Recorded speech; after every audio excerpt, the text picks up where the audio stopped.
आज हम सुनने जा रहे हैं हरिशंकर परशाई द्वारा रचित लेख बस की यात्रा।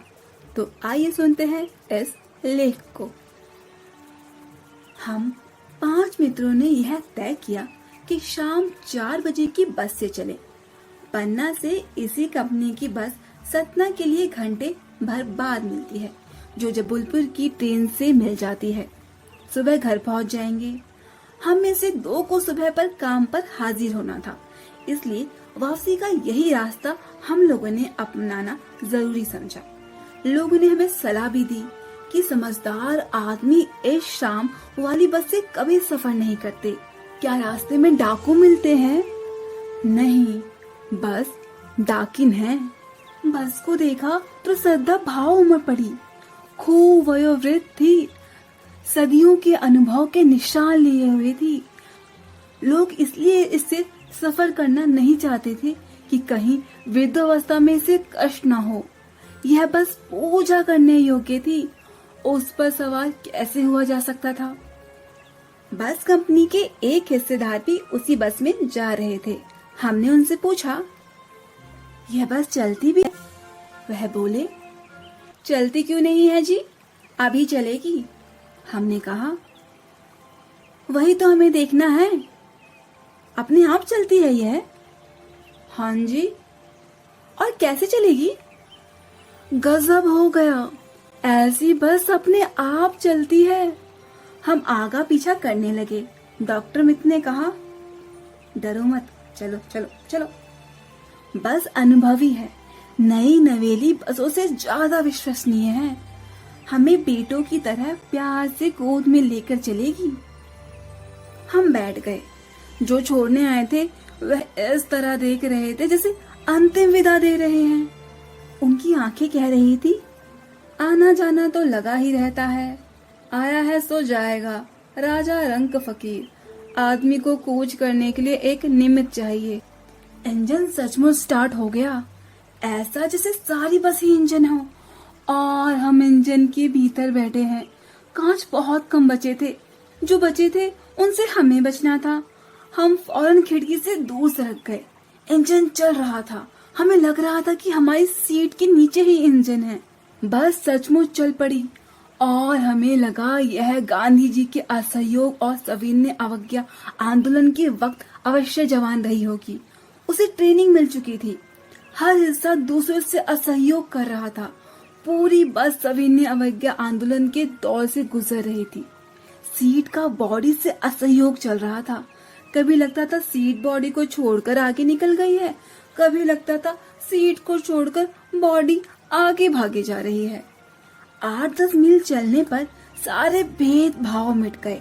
ऐसा समझ में नहीं आता था कि सीट पर हम बैठे हैं या सीट पर हम पर बैठी है।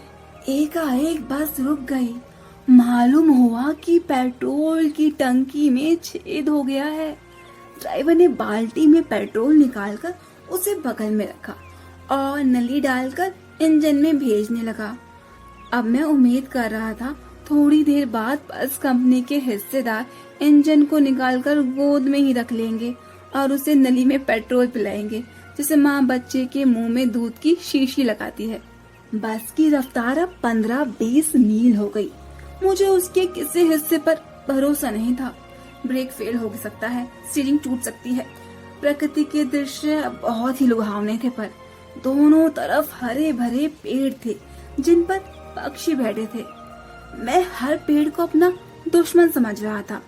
जो भी पेड़ आता था मुझे डर लगता था कि कहीं बस इसी से नहीं टकरा जाए।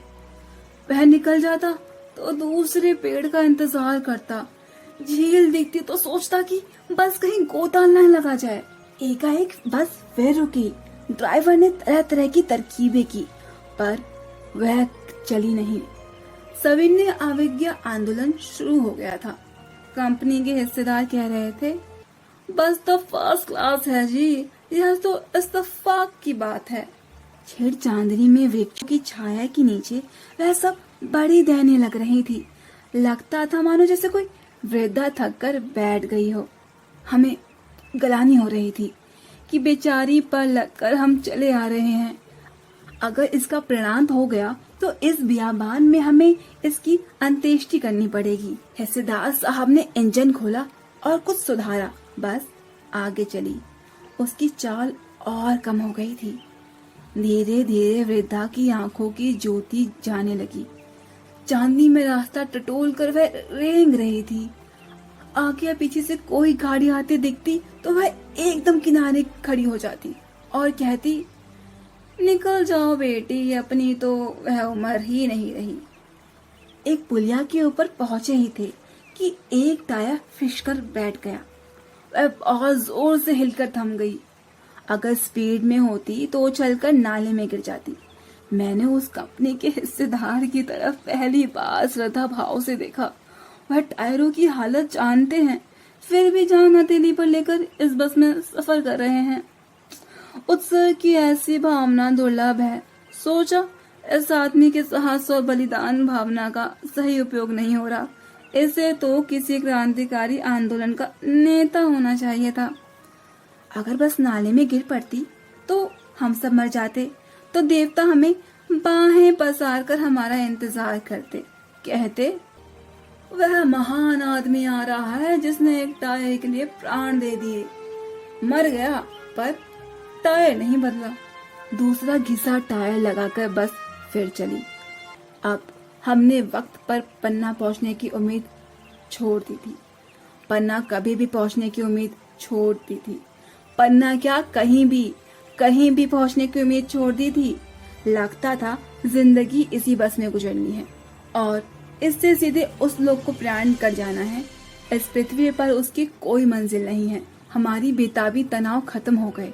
हम बड़े इत्मीनान से घर की तरफ बैठ गए। चिंता जाती रही, हंसी मजाक चालू रहा।